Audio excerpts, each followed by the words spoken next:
প্রিয় দর্শক, আজ আমরা চলে এসেছি চরাঞ্চলের সেই কাশফুল দেখার জন্য। তো আমরা এখন এমন এক ভাইয়ের কাছে আমরা এই চরের আবাদ সুবাদ সম্পর্কে শুনবো। তো আপনারা সঙ্গে থাকবেন, চলে যাচ্ছি সেই ভাইয়ের কাছে। প্রিয় দর্শক, আমরা সরাসরি চলে আসলাম সেই ভাইয়ের কাছে। তো ভাই, আসসালামু আলাইকুম। ওয়ালাইকুম আসসালাম।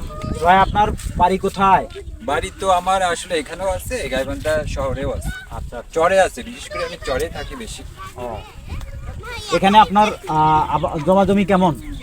আমার প্রায় 250 থেকে 300 বিঘা বাপদাদার সম্পত্তি এখানে চরে ভাঙে, আবার হলো চর গজায়। আচ্ছা, আসলে এখানে চরের যে জীবন বৈচিত্র্য, এটা আসলে আমি খুবই উপলব্ধি করি, কারণ আমি চরের মানুষ।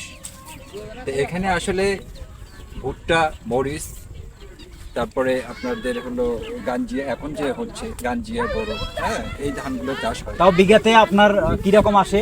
গাঞ্জিয়া ধান বলতে 8 থেকে 10 মণ আসে বিঘায়। আর মূলত এখানে বেশিরভাগ চাষ হয় হলো ভুট্টা এবং মরিচ।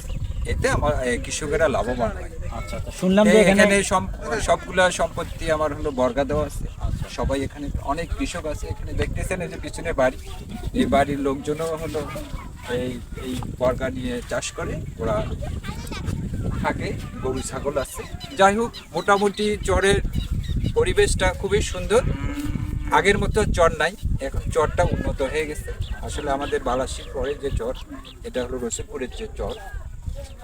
তো আপনাদের এখানে শুনছিলাম যে কুশারের আবাদ হয়, কুশারের আবাদটা বিলীন হয়ে গেল। আসলে কুশারের আবাদ কি, এখানে কুশার আবাদ করলে আসলে এখানে যে মিলগুলা ছিল, সেই মিলগুলা কুশার বুঝছেন তো, আমরা গ্রামের ভাষায় বলেছি যে আখ হিসেবে আমরা চিনি যাকে। চিনি, আমি চরের মানুষ তো, হ্যাঁ, কুশার বুঝবো না। ওই আখটাই মূলত আমি বলছি, ওই আখটা এখন যে বিলীন হয়ে গেল, এর কারণটা কি আর কি? আসলে বিলীন হওয়ার পিছনে এটা একটা কারণ, যেটা হলো মিলগুলা, যে চিনির মিলগুলো আছে, আপনারা জানেন যে বন্ধ হয়ে গেছে। এই কারণে যারা হলো আখ চাষ করতো, তারা আর উৎসাহী হচ্ছে না। সরকারও এই বিষয়ে উদ্যোগ নিচ্ছে না। আশা করি বর্তমানে যে তত্ত্বাবধায়ক সরকার আছে, অভ্যন্তরীণ যে সরকার, ডক্টর ইউনূস যে সরকার, আশা করি যে এই উদ্যোগগুলো নেবেন, যে চিনির মিলগুলো চালু করার জন্য। সেখানে আসলে কিছু শ্রমিক বাঁচবে, পাশাপাশি আমাদের দেশীয় চিনি উৎপাদন হবে। তখন হলো আসলে তখন সবাই উৎসাহিত হবে আখ চাষের জন্য। আচ্ছা, ধন্যবাদ। প্রিয় দর্শক, আমরা ওই ভাইয়ের কাছে শুনলাম তার চরের জীবনের সুন্দর সুন্দর কাহিনী।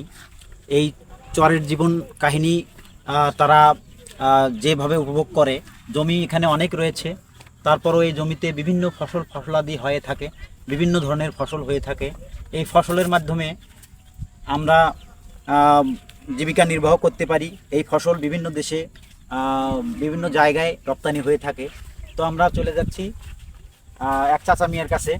চাচা মিয়া, বাড়ি কোথায় আপনার? চাচা মিয়া, নাম কি ভাই? মোহাম্মদ দুলু মিয়া। আচ্ছা, মোহাম্মদ দুলু মিয়া। বাবা, এখানে আবাদ সুবাদ করেন? হ্যাঁ, করি তো অবশ্য, আমাদের শহরের বাবা লোক। আচ্ছা আচ্ছা, আমাদের তো ঘরে কিছু নাই। আচ্ছা আচ্ছা, হ্যাঁ, অনেক ঘুরে আমার জীবন নির্বাহ করা হয়। আচ্ছা আচ্ছা। জমা জমি কিরকম আছে এদিকে আপনাদের?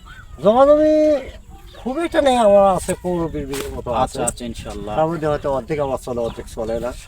মোটামুটি আবাদ করছেন? হ্যাঁ, করছে মোটামুটি, আল্লাহর রহমতে যেটা করছে খুব ভালোই। আচ্ছা আচ্ছা, গাঞ্জিয়ার? হ্যাঁ, গাঞ্জিয়া আর 28। আচ্ছা, 28। ধন্যবাদ। কিন্তু আমাদের একটা সমস্যা চলে এলাকার জন্য, যে আবাদগুলো হয়, হ্যাঁ, আমাদের সারের বিশেষ করে সার। হ্যাঁ হ্যাঁ, সার। যেমন বাংলাদেশি টিএসপি, আচ্ছা, বাংলাদেশি ডিএবি, আচ্ছা বর্তমানে এই সারগুলো পাওয়া যাচ্ছে। আচ্ছা, পাওয়া যাচ্ছে না। এলে যদি না পাইতে আমরা কিভাবে চাষিকে হ্যাঁ হ্যাঁ, আবারটা কিভাবে করব? ঠিক ঠিক।